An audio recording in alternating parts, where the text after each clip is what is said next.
ಎಲ್ಲ ವೀಕ್ಷಕರಿಗೂ ಆತ್ಮೀಯವಾದ ಸ್ವಾಗತ. ಇವತ್ತಿನ ವಿಡಿಯೋದಲ್ಲಿ ನಾನು ನಿಮಗೆ ಗೋವರ್ಧನಗಿರಿಯ ರಹಸ್ಯದ ಬಗ್ಗೆ ತಿಳಿಸಿಕೊಡುತ್ತೇನೆ. ಈ ಗೋವರ್ಧನಗಿರಿ ಪರ್ವತ ಎಲ್ಲಿದೆ, ಈ ಗಿರಿಯ ಪುರಾಣ ಹಿನ್ನೆಲೆ ಏನು ಎನ್ನುವ ಬಗ್ಗೆ ತಿಳಿಸಿಕೊಡುತ್ತೇನೆ. ದಯವಿಟ್ಟು ಈ ವಿಡಿಯೋವನ್ನು ಕೊನೆ ತನಕ ನೋಡಿ.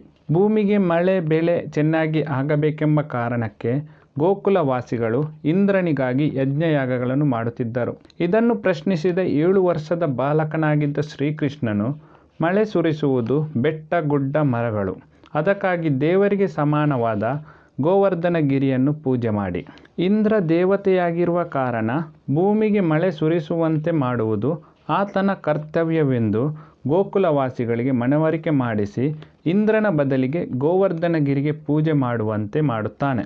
ಇದರಿಂದ ಕೋಪಗೊಂಡ ಇಂದ್ರನು ಬಿರುಗಾಳಿ ಗುಡುಗು ಸಹಿತವಾದ ಭಯಂಕರ ಮಳೆಯನ್ನು ಸುರಿಸುವಂತೆ ಮಾಡುತ್ತಾನೆ. ಗೋಕುಲವಾಸಿಗಳಿಗೆ ದಿಕ್ಕು ದೆಸೆ ಇಲ್ಲದ ಪರಿಸ್ಥಿತಿ ಎದುರಾದಾಗ ಇದು ತನ್ನ ಮೇಲಿನ ಕೋಪದಿಂದ ಇಂದ್ರ ಮಾಡಿರುವ ಕೃತ್ಯವೆಂದು ಅರಿತ ಶ್ರೀಕೃಷ್ಣ ಗೋವರ್ಧನಗಿರಿಯನ್ನು ತನ್ನ ಕಿರು ಬೆರಳಿನಿಂದ ಎತ್ತಿ ಕೊಡೆಯ ಥರ ಹಿಡಿದು ಗೋಕುಲವಾಸಿಗಳಿಗೆ ಆಶ್ರಯ ನೀಡುತ್ತಾನೆ.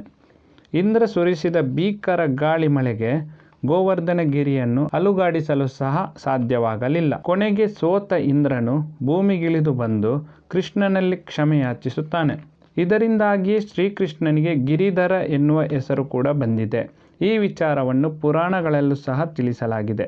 ಇದರ ನಂತರ ಈಗಲೂ ಸಹ ಗೋವರ್ಧನಗಿರಿಯನ್ನು ಶ್ರೀಕೃಷ್ಣನಿಗೆ ಸರಿಸಮಾನವಾಗಿ ಪೂಜೆ ಮಾಡಲಾಗುತ್ತದೆ.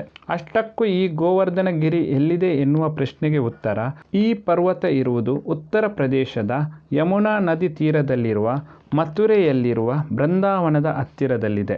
ಈ ಮಾಹಿತಿ ನಿಮಗೆ ಇಷ್ಟವಾದಲ್ಲಿ ದಯವಿಟ್ಟು ಈ ವಿಡಿಯೋವನ್ನು ಲೈಕ್ ಮಾಡಿ ಹಾಗೂ ನಿಮ್ಮ ಅನಿಸಿಕೆಗಳನ್ನು ಕಮೆಂಟ್ಸ್ ಮೂಲಕ ನಮಗೆ ತಿಳಿಸಿ. ಹೊಸತೊಂದು ಮಾಹಿತಿಯನ್ನು ಮುಂದಿನ ವಿಡಿಯೋದಲ್ಲಿ ನಾನು ನಿಮಗೆ ತಿಳಿಸಿಕೊಡುತ್ತೇನೆ. ಎಲ್ಲ ವೀಕ್ಷಕರಿಗೂ ಧನ್ಯವಾದಗಳನ್ನು ತಿಳಿಸುತ್ತಾ ಈ ವಿಡಿಯೋವನ್ನು ಮುಗಿಸುತ್ತಿದ್ದೇನೆ.